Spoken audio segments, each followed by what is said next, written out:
At the turn of the century, Adolf Heinrich Graf von Zeppelin, or Count Zeppelin, revolutionized the airship game when he introduced the rigid airship, an airship with an internal frame, or as it's commonly known, a Zeppelin. Side note, a Zeppelin is a type of rigid airship built by Count Zeppelin's company, making it the Kleenex to the tissue of rigid airships. Count Zeppelin had seen the use of balloons in the American Civil War as recon units, and their use in the Siege of Paris as messengers, and so he was at the forefront of their use in World War I. Biplane technology was also ramping up towards the start of the First World War, but it would be airships that would kill the first people in air raids in 1950. German Zeppelins were much more useful than biplanes in certain areas. They could stay airborne longer, making them better for patrolling defense lines. They could travel much further, higher, and carry much heavier bombs. In fact, Zeppelin raids were so successful that they forced the British to develop better biplanes that could take down the hulking balloons, inadvertently putting the first nail in the airship's coffin. According to an interview in Wired with Geoffrey Underwood, a military historian, they did more damage keeping people awake than actual physical damage, as they scared the living daylights out of the British. The war had proven that airships were very vulnerable to enemy fighter planes. So, why not combine the two and give airships their own fighter escort? Why not make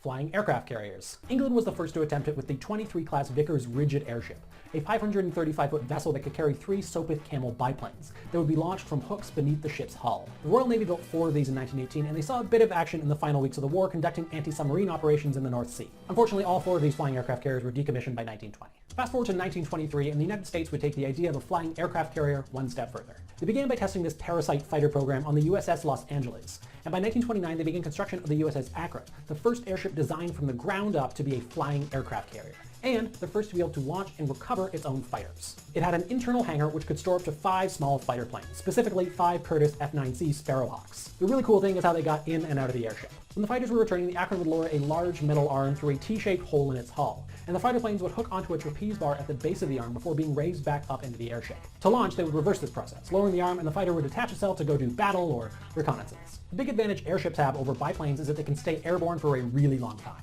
The Navy planned for the Akron to be a scouting vessel, which could stay airborne for days on end, getting close to the enemy but not close enough to be seen, at which point it would launch its biplanes to do scouting, greatly extending the biplane's range. The ship launched for the first time in September of 1931, and it didn't have a very long life. In February of the following year, it suffered an embarrassment as a test flight caused the ship to break away and smash its tail fin.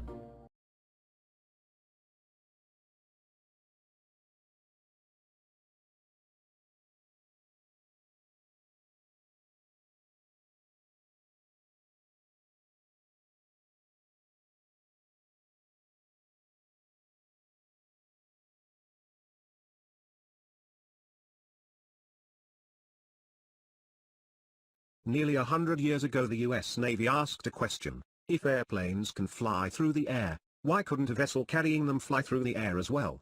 The result was the Akron-class airships, the only flying aircraft carriers put into service in any country.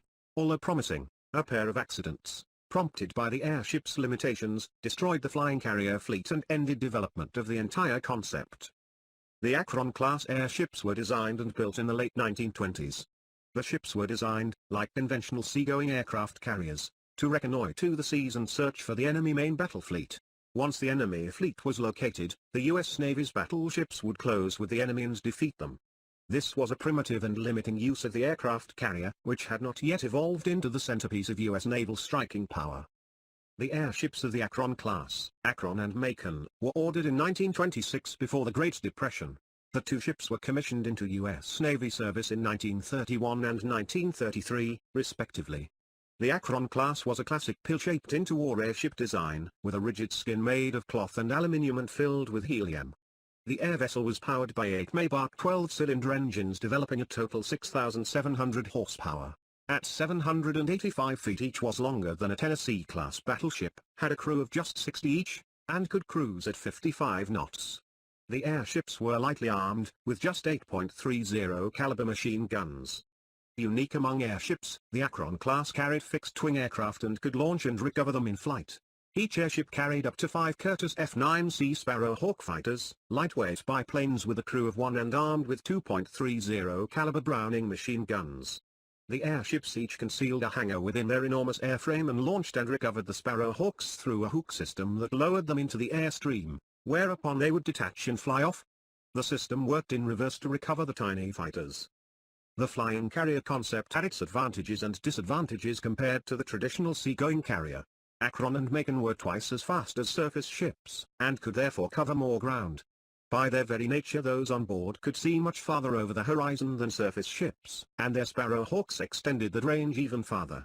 For just 60 men manning each airship, the Navy had a powerful reconnaissance capability to assist the battle fleet in fighting a decisive naval battle. The airships did have their disadvantages. Akron and Macon were both prone to the whims of weather, and could become difficult to handle in high winds. In February 1932, Akron broke away from its handlers just as a group of visiting congressmen were waiting to board. Several months later, the Akron was docked in San Diego when it unexpectedly kicked up, taking 3 sailors with it attached to its mooring lines. 2 of them fell to their death. On April 3, 1933, the fate of the Akron would be sealed. Hit by severe winds off the coast of New Jersey, the ship crashed into the ocean, killing all but 3 of its 76 passengers, more than double the lives lost on the Hindenburg crash several years later. On February 12, 1935, USS Macon was over the Pacific Ocean when a storm caused the upper fin to fail. Macon had suffered damage to the fin months earlier, but the Navy had failed to repair the damage. The collapse of the crew decided to release additional helium to make it sink again, but too much helium was lost and the ship descended into the ocean.